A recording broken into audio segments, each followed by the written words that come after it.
Mas, Jussara, boa noite para você. Antes de falar sobre os possíveis votos, você tem uma apuração sobre a movimentação que existe em Brasília neste momento para pressionar o STF nesse julgamento, né, Jussara? É isso, Márcio. Boa noite para você, Caio e todos que estão aqui conosco.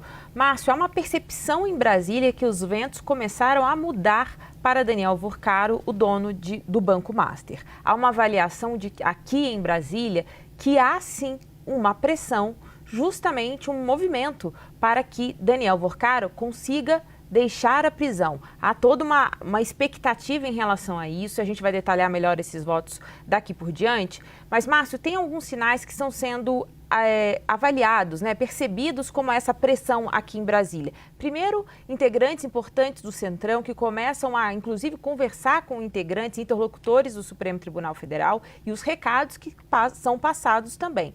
Além disso, Márcio, hoje pela manhã, eu e o Gustavo Uribe, nosso âncora do Bastidores, trouxemos uma reportagem que é um recado também, de alguma forma, o movimento que foi feito por Daniel Vorcaro. Segundo pudemos confirmar, a Procuradoria-Geral da República e também a Polícia Federal foram sondadas por Daniel Vorcaro sobre a possibilidade de uma delação. Eu fui conversar com pessoas próximas também a Daniel Vorcaro sobre se de fato essa possibilidade de delação passa a ser considerada. Afinal de contas, a defesa ainda nega. Mas é normal a defesa negar a delação, sabe, ô Márcio?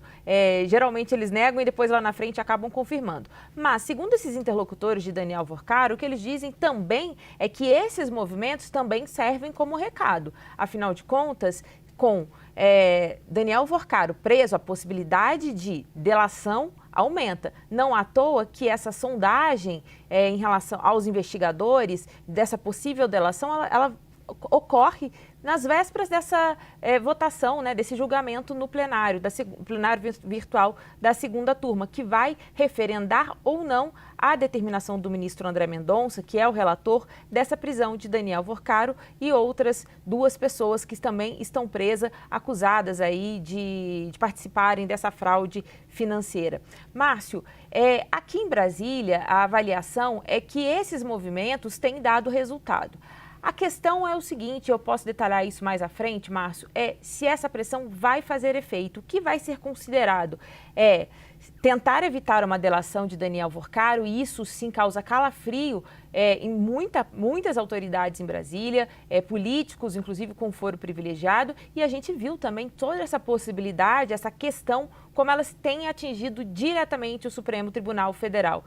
Márcio, a partir de amanhã começa essa votação no plenário virtual e a grande questão são as incógnitas, e aí a gente vai tratar aqui de todos os cenários que vão definir aí o futuro de Daniel Vorcaro.